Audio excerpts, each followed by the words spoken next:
बनेगी फोकस पे, ठीक है। सेकंड पॉइंट, अगर मैं ऑब्जेक्ट को रखता हूं किस कहां पे, बिटवीन सी एंड इंफिनिटी, मतलब ये मेरी इंफिनिटी है और सी के बीच में मैं कहीं भी इसको प्लेस कर दूं तो मेरी इमेज कहां बनेगी,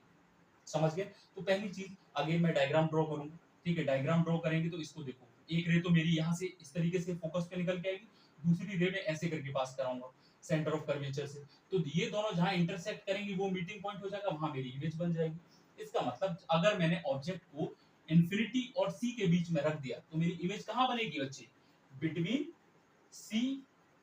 एंड एफ। और नेचर क्या होगा, नेचर देखो उल्टा दिखाई दे रहा है मेरे को यहाँ पे, तो मेरी इमेज जो बनेगी वो कैसी बनेगी, रियल बनेगी, ठीक है,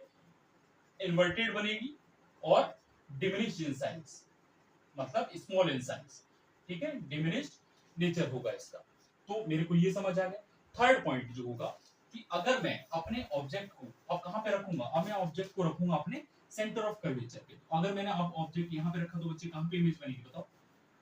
ठीक है। तो मैं हम लोग देखते हैं यहाँ पे, अगर मैं यहाँ पे ऑब्जेक्ट को सी पे रख देता हूँ तो बच्चे जो मेरी इमेज बनेगी, क्योंकि ये सी पे ही रखा है तो मैं यहाँ पे इस तरीके से आएगी, और एक इमेज यहाँ से ऐसे करके डालूंगा तो वो बराबर से निकलेगी, तो जो मेरी इमेज बनेगी वो भी सेंटर ऑफ कर्वेचर पे ही बनेगी। इसका मतलब कि अगर आप अपने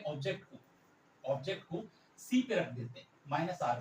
तो जो आपकी इमेज बनेगी वो भी कहाँ बनेगी, माइनस आर पे ही बनेगी। क्लियर है,